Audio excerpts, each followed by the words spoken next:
नमस्कार। कहते हैं बेटियां घर की इज्जत होती हैं, मान होती हैं। बेटियों की मौजूदगी बरकत लाती है। बेटी की विदाई होते ही ऐसा लगता है मानो घर की चमक चली गई हो।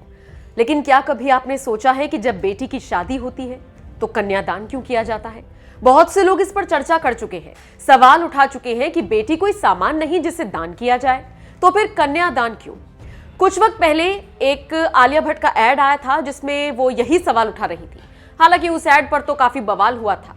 खैर, आज ये सवाल हम इसलिए उठा रहे हैं क्योंकि मध्य प्रदेश की एक लड़की ने अपनी शादी में पिता से कन्यादान करने के लिए साफ साफ मना कर दिया। लड़की ने सबके सामने कहा, पापा मैं आपकी बेटी हूं, कोई दान की चीज नहीं। मामला मध्य प्रदेश का है, लेकिन इसकी चर्चा हर तरफ हो रही है।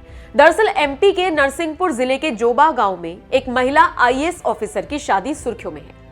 आईएएस का नाम तपस्या परिहार है, जिन्होंने यूपीएससी की परीक्षा में 23वीं रैंक हासिल की। तपस्या ने आईएफएस अधिकारी गर्वित गंगवार से शादी की है। इस शादी में वैसे तो सब कुछ रीति रिवाजों से ही हुआ, लेकिन जब बारी आई कन्यादान की तो तपस्या ने पिता से ऐसा करने से मना कर दिया। तपस्या ने कहा, मैं दान की चीज नहीं हूं, आपकी बेटी हूं पापा, इसीलिए शादी में कन्यादान की रस्म नहीं कराई गई। तपस्या ने सारे बंधन तोड़ते हुए अपनी शादी में कन्यादान की रस्म नहीं होने दी, जिसकी चर्चा अब हर तरफ हो रही है। आईएएस अधिकारी तपस्या ने बताया, बचपन से ही मेरे मन में समाज की इस विचारधारा को लेकर तरह तरह के सवाल आते थे। मुझे लगता था कैसे कोई मेरा कन्यादान कर सकता है, वो भी मेरी इच्छा के बगैर। यही बात धीरे धीरे मैंने अपने परिवार को बताई और इस बात को लेकर परिवार वाले मान गए। इसके बाद लड़के वालों को भी इसके लिए राजी किया गया और दोनों तरफ से सहमति बन गई। कन्यादान किए बिना शादी हो गई।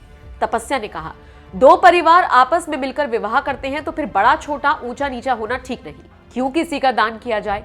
और जब मैं शादी के लिए तैयार हुई तो मैंने भी परिवार के लोगों से चर्चा कर कन्यादान की रस्म को शादी से दूर रखा। इस पूरे किस्से पर तपस्या के पति गर्वित का कहना है कि आखिर क्यों किसी लड़की को शादी के बाद पूरी तरह से बदलना होता है, चाहे मांग भरने की बात हो या फिर कोई ऐसी दूसरी परंपरा जो ये सिद्ध करे कि लड़की शादीशुदा है। ऐसी रस्में लड़कों पर लागू नहीं होती और इस तरह की मान्यताओं को हमें धीरे धीरे दूर कर देना चाहिए। बहरहाल इस अनोखी शादी को लेकर लोग अलग अलग प्रतिक्रियाएं दे रहे हैं। आपका इस खबर पर क्या कहना है? कमेंट करके अपनी राय हमें जरूर